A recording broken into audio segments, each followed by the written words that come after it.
The rain fell in heavy sheets as Jack wiped the fog from his windshield, his tired eyes straining against the dim glow of the streetlights. Another long shift was winding down, and he was ready to call it a night when he spotted her.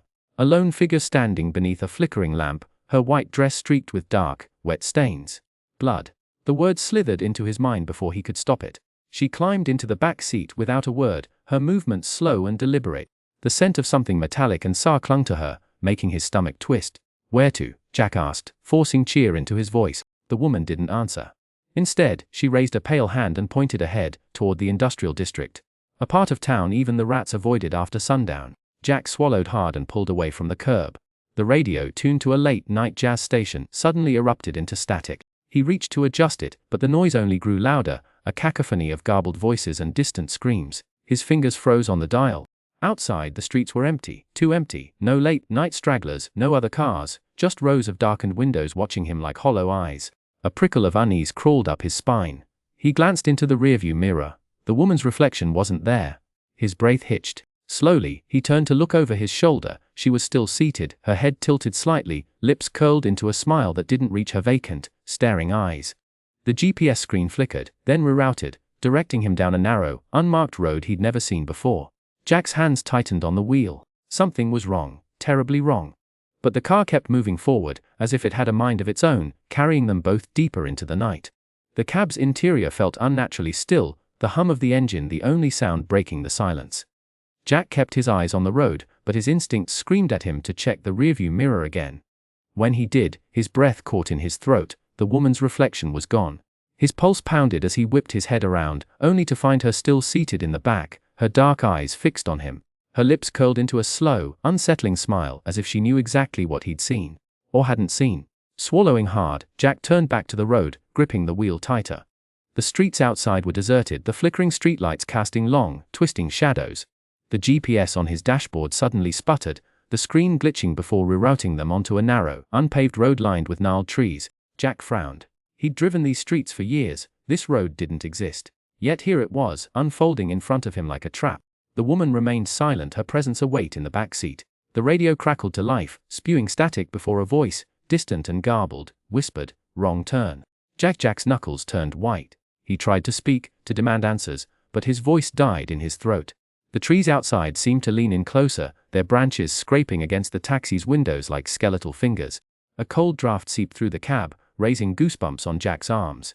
The air smelled faintly of copper, a metallic tang that made his stomach twist. He glanced at the mirror again. This time, the woman's reflection was there, but her smile had widened, her teeth too sharp, her eyes too dark. The GPS screen flashed one final, mocking message before going dark. Destination reached. The cab rolled to a stop in front of a looming, derelict building, its windows shattered, its doors hanging open like a gaping mouth. Jack's breath came in short, panicked bursts. He didn't remember driving here. He didn't remember anything but the woman's smile, and the certainty that he wasn't alone in the car anymore. The taxi shuddered to a stop outside the derelict hospital, its crumbling facade barely visible through the thick fog that had rolled in. Jack's hands tightened on the wheel as he glanced at the meter, then at the woman in the back seat. She hadn't spoken a word the entire ride, her hollow eyes fixed ahead. Before he could say anything, she slid out of the cab, her blood-stained dress blending into the mist as she disappeared into the shadows of the building. The door clicked shut behind her, leaving an eerie silence in her wake. Jack exhaled sharply, his breath fogging the cold air inside the cab. "What the hell?" he muttered, turning to check the back seat, empty, save for a single piece of paper resting where she had sat. His fingers trembled as he reached for it, unfolding the note to reveal 2 words scrawled in jagged letters, "You're next."